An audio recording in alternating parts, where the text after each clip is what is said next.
On the surface, he was just an ordinary employee of the company, but in reality, he was the only son of the company's chairman and the heir apparent of the world's largest airline. In order to ensure that his son could smoothly inherit the company, the chairman assigned him a task.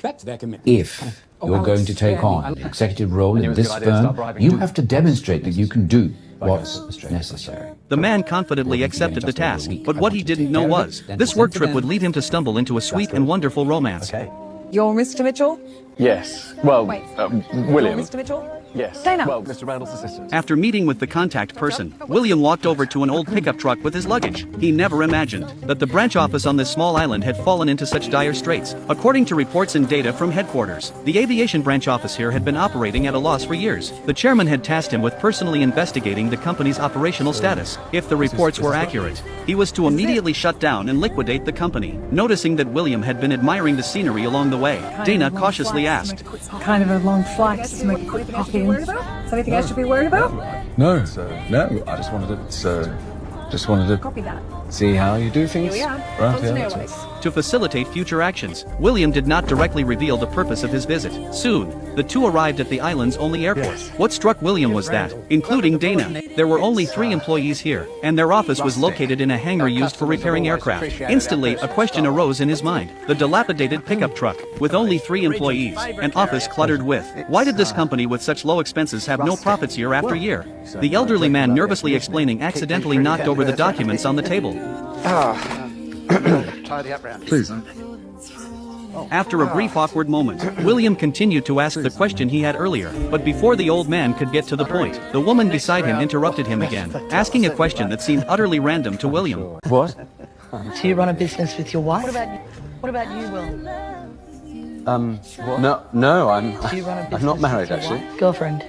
No, no girlfriends. Boyfriend? No, I'm So my records show that I'm single. Upon hearing the answer, the woman gave Dana a mischievous glance. Dana had lived on this small island since childhood, and had rarely seen the world beyond it. In the eyes of the woman and her father, she was better suited for the vast world outside, rather than confining her life to this island. But the only thing that could make Dana willingly leave might be a love so deep it was etched into her soul. That was why the woman had asked those questions. She wanted to bring William and Dana together. William, completely unaware that he had been manipulated, continued to ask the old man about the basic situation of the subsidiary. Seeing her father's awkward expression, Dana bluntly stated the reason for their losses. Remote air support is the soul of Fullerton Airways.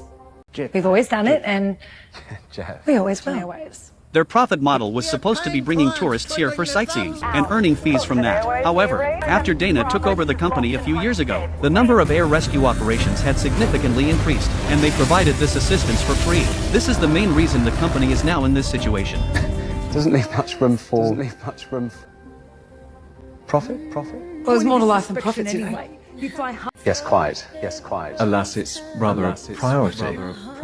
What's the point of this inspection anyway? You fly halfway across the world just to insult us? Seeing his daughter about to offend the other party, the father hurriedly intervened, telling her to take William to tour the plane. However, the tense atmosphere did not dissipate as the two walked outside.